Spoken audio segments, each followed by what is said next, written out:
Hey guys, today I'm going to be making a Mississippi mud cake, and this is what it's supposed to look like. This was a recipe by Southern Comfort, or Southern Living. Southern Comfort would be an alcohol. Southern Living magazine. Tammy's had this for years, probably 10 years or better, and she just kept it around, and finally we said, you know what, we'll make it. So it has a lot of ingredients though, so just to let you know. Okay, so we've got one, and this kind of got spread everywhere. We got 1 cup of chopped pecans. We've got, and we're making 2 different things. You make a cake part and a chocolate frosting part. I'm gonna go through it all, both parts of it, okay? So you got your pecans, you've got 1 cup of butter for the cake part. You have a candy bar, a premium bacon bar, semi-sweet bar. It's a 4-ounce bar for the chocolate. 2 cups of sugar, right here. 1 1/2 cups of all-purpose flour. 1/2 cup of unsweetened cocoa, which is right there. 4 large eggs, which is way up in the front, right there. 4 large eggs. 1 teaspoon of vanilla extract. 3/4 teaspoon of salt. A 10-ounce bag of miniature marshmallows. And that's it for the cake part. Now the frosting part takes another 1/2 cup of butter, or stick of butter. 1/3 cup of unsweetened cocoa, that's this right here. 1/3 cup of milk. And 1 package of powdered sugar. This is the 16-ounce box of powdered sugar. And then another teaspoon of vanilla extract. So, what I'm gonna do first is, my oven is on 350 degrees. I've got a baking sheet just lined with parchment paper. There's 2 things I'm gonna do before we come back, when I come back. First thing I'm gonna do, you wanna roast or toast these pecans. So I'm gonna sprinkle them on this baking sheet. I missed my parchment paper a little bit, but I'm gonna spread it out on this baking sheet, and I'm gonna put it in the oven for 8 to 10 minutes and let these toast. You don't want them to burn, you just want them to toast, because it really brings out the flavor of pecans when you toast them. So I'm gonna get those in the oven. That's one thing I'm gonna do. The next thing I'm gonna do is, I've got a bowl, and I'm gonna take 2 sticks of the butter, and I'm gonna cut it up into smaller pieces, and I'm gonna take this chocolate bar and chop it up, and I'm gonna put the butter and the chocolate in this bowl. I'm gonna microwave it until it's all mixed together, smooth and melted.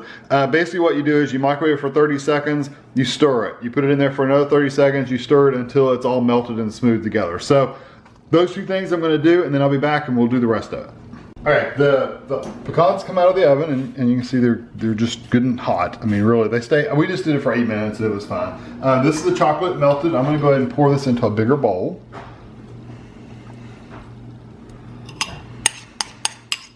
And the total time on this was 1.5 minutes at 30-second intervals. So, 30 seconds, stir it, 30 seconds, stir it, 30 seconds, and stir it. And it came out perfect. And it's got a lot of butter in there, so it's really it's a lot less chocolate than it is butter. So now what you want to do is and we've got our oven is still on 350, and we've got a baking sheet, like a cookie sheet. It is greased. It's supposed to be a 15 by 10 by 1 jelly roll pan. That one's as close as we have to it, so it'll be fine. So now what you want to do is mix in your sugar, and you want to whisk it in. So I'm going to kind of go, not super fast, but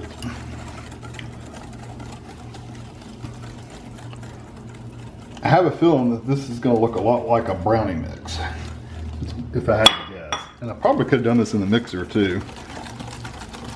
So you want your flour or your sugar, and just get it in good and mix in. And your flour, which I'm going to have to go slow so it won't poof everywhere. And then you're going to add the 4 eggs. Will help add some moisture to that. So I'm going to go ahead and do those. Because it's getting a little dry on me.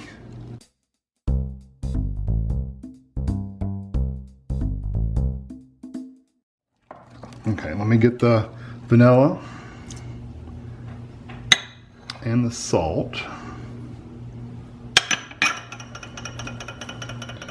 And then I'll add the cocoa powder last. And this is the 1/2 cup of cocoa powder.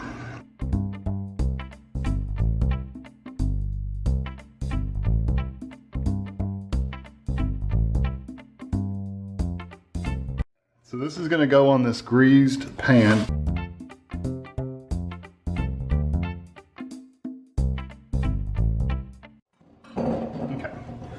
I'm just going to spread this out as evenly as I possibly can.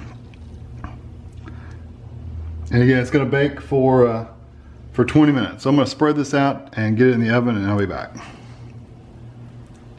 All right, just came out of the oven. So what you want to do now is take your marshmallows and we're going to sprinkle them evenly over the top. We'll try my best to do this evenly. That worked out really well. I mean, you see how it filled up the whole pan and literally top to bottom pretty much. I'm just going to pour these out. We'll spread from there. I'm assuming they're going to melt though a little bit because this is literally just come out of the oven like seconds ago. So what we're going to do now is I'm going to put this back in the oven for 8 to 10 minutes until they're brown. So you want them to get a little toasty brown on top. And then I'm going to leave some thicker spots, some thinner spots. So while this is in the oven, I'm going to make my chocolate. So that's good. I'm going to stick this in the oven again, and then we can, and don't put the pecans on yet. Those are the last thing you put on. So I'm going to put this back in the oven, and then we'll start on the chocolate. All right, for the chocolate sauce, what you want to do is you get you a medium-sized pan, and you're going to end up using a mixer. So I've got my mixer out with the beater and all that good stuff. So you want to get your butter, your stick of butter, and your milk,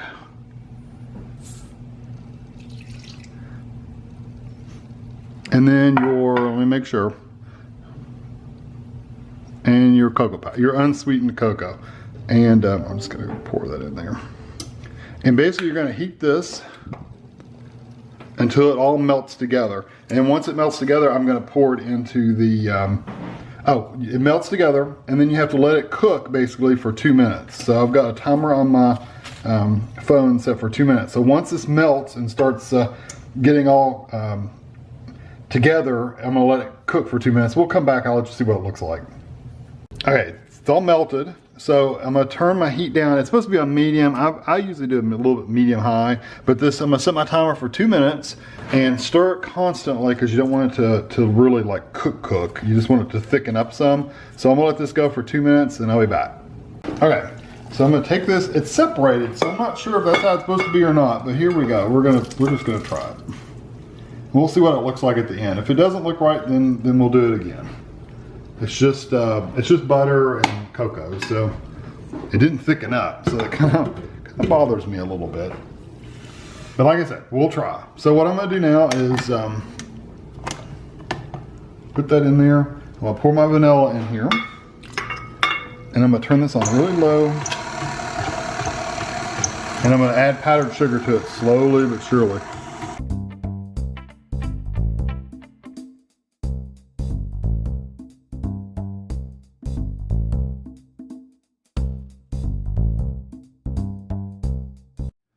Hey, it's been 10 minutes and wait till I pour this out. You'll think it's quite funny.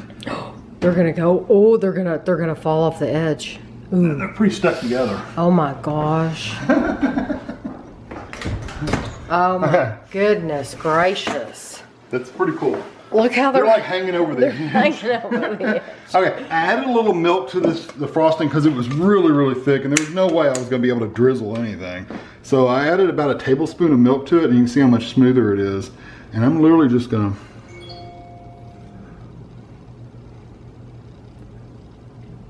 and I'll end up doing it pretty thick, but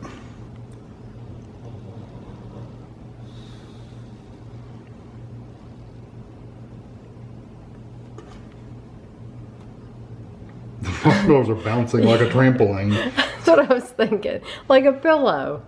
They're like little pillows. Yeah, this is much better because I probably added, if I had to guess, probably a tablespoon, maybe just a little bit more of milk. It wasn't a ton, but I didn't measure it. I just splashed it in there.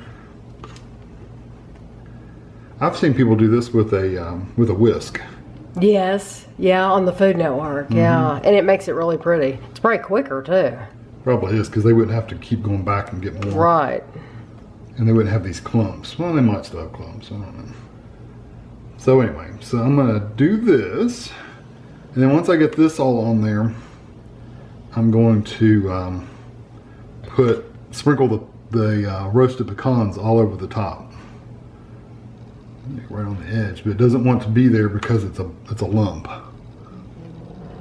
You probably have to do the work quickly though, don't you, before the chocolate I don't want the chocolate to set. Because you want the pecans to stick into the... Right. Okay.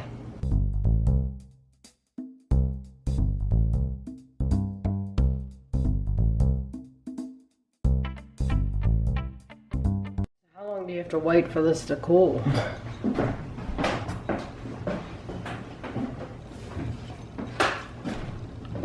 Okay, sprinkle evenly with toasted pecans, and literally the recipe ends there.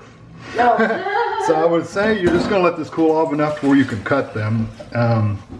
So probably just a little bit to the marshmallow. I mean, the marshmallow's already getting firm. So probably give it 15-20 minutes maybe. Yeah, so we'll be back when they cool off. Okay, this has been cooling for probably what, half an hour? Yeah, probably that. Probably half an hour, and I cut it just like you would any cake. And it does stick to the side just a little bit, but it wasn't too awful bad to get out, was it? No. Now Ashley is behind the camera, and she has already taken a bite of hers. We gave her She's finished hers. We gave her the first one that comes out, which is the ugly one.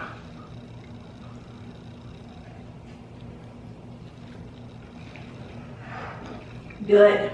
So good. That's like brownies to the 10th. Oh yeah, that's really good. I love the texture. That is awesome. Yeah, it literally is like, it's like you took a box of brownies and you added marshmallows to it and pecans. I want to take a piece of, I want to take a bite of the edge. I'm just going to pick it up. The edge has this crunchy marshmallow texture. That is really, really good. The edge is really good. It's delicious. The whole thing's good.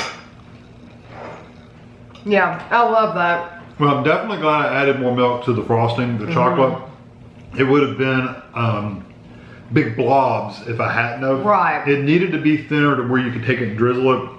So if yours is too thick, don't be afraid to just add a little splash of milk and stir it up with a spoon until it gets kind of that runny consistency. Because once it cooled off, it was fine. Because you don't want to put blobs because your marshmallows are on there, and what's going to happen is if you try to smooth them out, it'll just look different. The taste, the flavor is going to be there, of course, but it's just going to look different. Well, I think you'll end up pulling your marshmallows apart, having it all over the place. Right. I don't think it would work out well at all if you try to just spread it. But there's no telling how many pieces I will get. A lot. You could probably get 30 pieces out of that. Oh yeah, because the pieces really don't need to be much more than no, these are 2 by 2 huge because I didn't know how big to cut them. But yeah, you could feed a lot of people with this cake. This would be perfect for company. Yeah. And I think this would be good for any time of year.